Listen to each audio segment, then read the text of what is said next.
안녕하세요. dum산한 기밀들이 오신 것을 환영합니다. 오늘은 올림픽 대교에서 일어난 한 기자의 소름 끼치는 사건을 함께 탐구해 보겠습니다.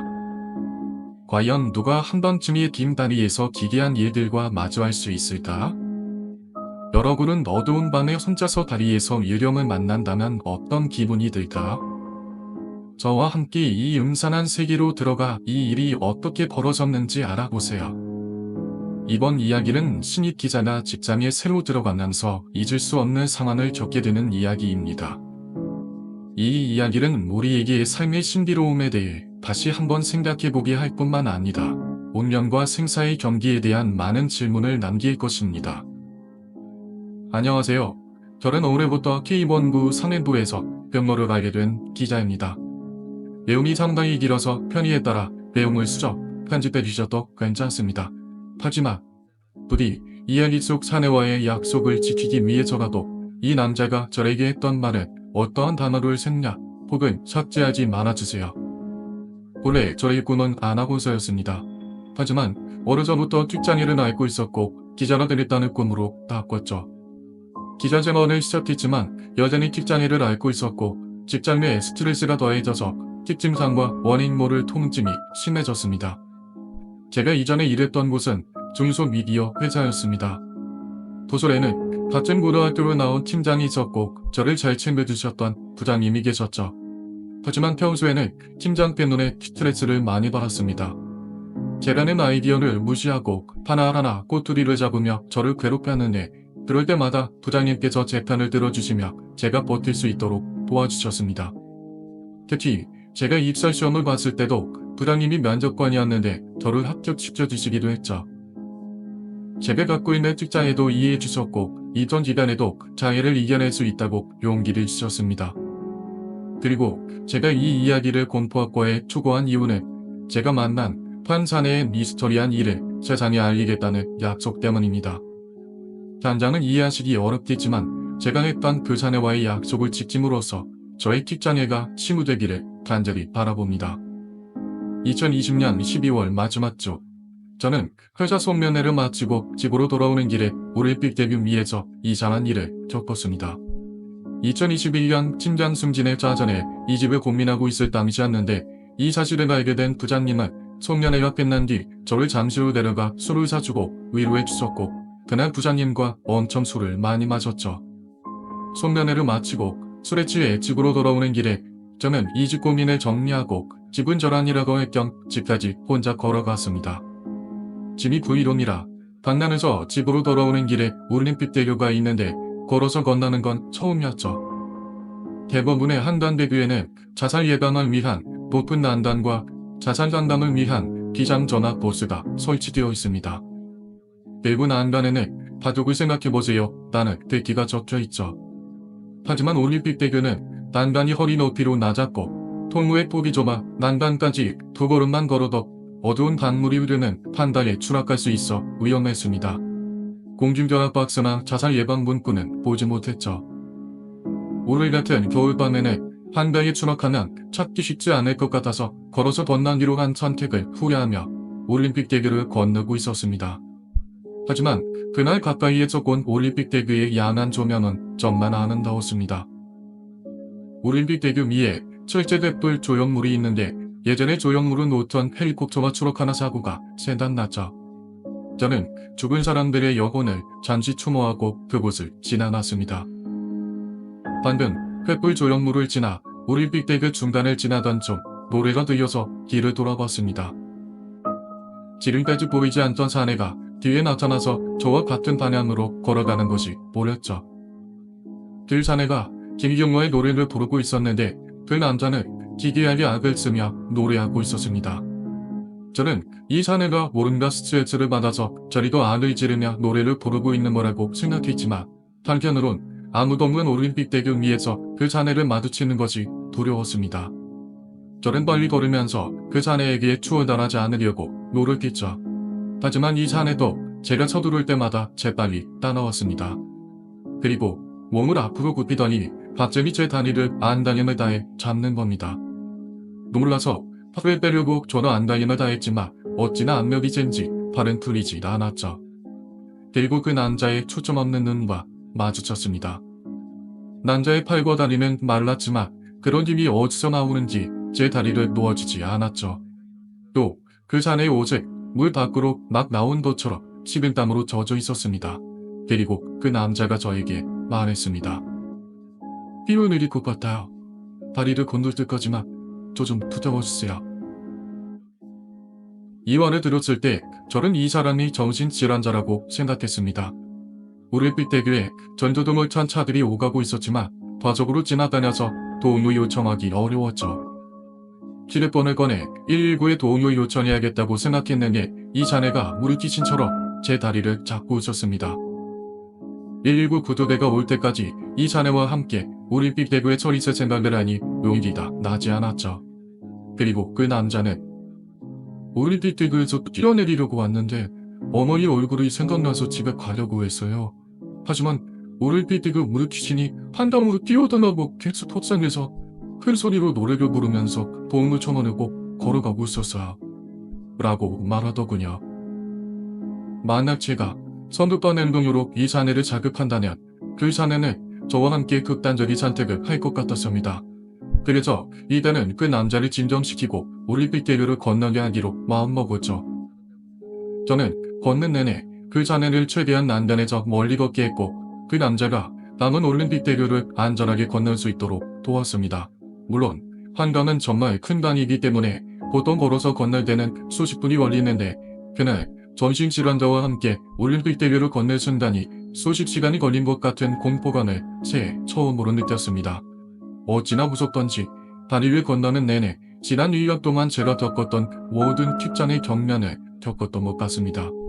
결국 우리가 안전하게 올림픽대교를 건너 넓은 인도에 도착했을 때 그 자네는 거기에 앉았습니다. 그때서야 그 자네가 제 다리를 놓았고 저는 다리에 힘이 없어서 그 자네 옆에 앉았습니다. 거기서 제정신으로 돌아온 것 같은 자네가 제게 자신의 나머지 이야기를 들어보라고 말하더군요. 당장이라도 도망치고 싶었지만 직업관이 도져서 대체 왜 이런 말과 행동을 하는 건지 궁금해지더군요. 그리고 그에게서 도시괴담 같은 신묘한 이야기들을 들을 수 있었습니다. 이 남자는 자신이 오바마 미 대통령을 협박한 혐의로 체포됐으며 이후 3월 20일 사이버 테러 공격과 관련해 국가정보원 요원들에 의해 도살했다고 말했습니다. 이후 서울구치소에 수감됐다가 전직병원으로 옮겨져 국가정보원과 관련된 기억을 지우기 위해 전두엽 절제술을 받았다고 말했습니다. 출소 후 뇌수술 후유증으로 성격과 행동 조절에 어려움을 겪고 결국 결혼을 약속한 사랑하는 여성뿐 아니라 가족으로부터 버림받는 등 망가지 삶아 살게 된 것이 억울하다고 호소했습니다. 그 자네의 이야기는 믿을 수 없는 것이었지만 너무 심각한 목소리로 말했기 때문에 들을수록 그 자네가 거짓말을 하고 있다는 느낌이 덜 들었죠. 그런 일이 사실이라면 흥미로운 기자가 될 것 같아서 갑자기 취재 의욕이 생겼습니다. 수익금에 들였는지도 모르겠지만 제가 기자인 걸 밝히고 수성펜과 냅킨을 주고는 연락처를 달라고 말했죠. 그 사람은 자기가 감옥에서 나온 지 얼마 되지 않았기 때문에 폰이 없다고 말했고 대신 휴지에 어머니의 전화번호를 적어서 주더군요. 그리고 넌지시 말했습니다. 지금까지 제 이야기를 듣고 돌아간 사람은 없었습니다. 만약 당신이 이 세상에서 제 이야기를 해준다면 저는 당신에게 보답하고 싶습니다. 얼굴에 있는 kit잔에는 저주 인형에 걸린 낚싯바늘 때문입니다. 저주 인형을 찾으면 올림픽대교에서 던져요. 그 말을 끝으로 제가 한도를 파는 동안 그 자네는 갑자기 한단 쪽으로 사라졌습니다. 자네와 헤어진 후 들쳐 별다방에서 아메리카노를 마시며 그 자네가 남긴 알 수 없는 말을 떠올렸습니다. 반면에 부장님과 술을 너무 많이 마셔서 목소리를 들린 건 아닌가 하는 생각도 들었습니다. 새해부터 술을 끊기로 결심하며 그 경험을 잊으려고 했지만 누군가 제 저주 인형을 만들어 저를 괴롭힌다는 말에 기분이 별로 좋지는 않았습니다. 새해 첫날부터 자네가 준 전화번호를 확인하기 위해 전화를 걸었죠. 그리고 제가 그 자네의 어머니에게 전화를 걸었을 때 어머니는 펑펑 울었고 더 이상 정상적인 전화통화가 어려웠습니다. 도저히 전화통화가 어려울 것 같아서 취재하듯 직접 어머니를 찾아갔고 굉장히 놀라운 말을 들었습니다. 아들이 서울구치소에서 풀려난 뒤 올림픽대교에서 투신해 스스로 목숨을 끊었고 지난해 말 49제를 지냈다는 겁니다. 저는 온몸의 솜털이 쭈뼛 곤두서는 느낌을 받았죠. 그날 밤 제 다리를 잡고 제 도움으로 올림픽대교를 건넜던 그 사내를 생각하며 몽소리가 쳐졌습니다. 그리고 이게 만약 사실이라면 그 남자가 말했던 게 사실일 수 있겠다는 생각이 들었습니다. 그 후 이걸 기획기사처럼 만들기 위해 그 어머니와 몇 번 더 인터뷰를 했고 취재 아이템 회의에서 국가정보원의 의혹에 대한 취재 기획서를 부장님에게 제출했습니다. 회의에서 제 설명을 듣고 있던 팀장은 저에게 이건 어떤 기사냐고 우리 회사가 공포 사연이나 있는 웹사이트냐고 말을 하더군요. 부장님에게 그런 도시괴담을 기자로 만들기 시작하면 찌라시라는 소리를 듣는다고 말하며 제 기획서를 김독했습니다. 너무 속상해서 그랬는지 얼굴이 자꾸 축장이가 와서 제 얼굴을 본 부장님이 급하게 팀장님을 제지했죠. 부장님도 오늘 어떤데 취재하느라 고생했다며 봐준대 주셨죠. 저도 다음번에 기자 아이템으로 선정되기를 바라며 그 사내와의 약속을 잊어버렸습니다. 하지만 시간이 지날수록 얼굴이 점점 더 아프고 병원에 찾아 진찰을 받아봐야 소용없을 때 문득 자네의 말이 생각났습니다.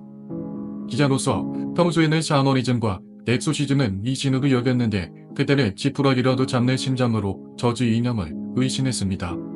우선 저를 저주할 수 있는 사람은 저를 괴롭혀온 팀장밖에 없어서 팀장이 부재중일 때 서랍을 뒤져야겠다고 생각했습니다. 그러다 야간에 제보 전화를 기다리며 혼자 근무할 기회가 있었는데 회사 사무실에 있는 서랍을 모두 열고 직원들의 소지품을 뒤졌습니다. 그리고 정말 놀랐습니다. 제가 존경하고 형님으로 생각했던 부장님의 서랍에는 케이크 상자가 있었고 제 이름이 적힌 저주 인형이 있었습니다. 다이소에서 산 것 같은 여자 인형의 옷을 벗기자 등에 붉은 페인트로 생년월일과 이름이 적혀 있었고 인형의 머리, 가슴, 배, 팔다리에 녹슨 쇠못이 박혀 있었죠. 저는 핸드폰으로 인형 사진을 찍어서 부장님에게 보여줬고 저주 인형을 만들어서 저를 몰래 모욕했던 부장님과 의절했습니다.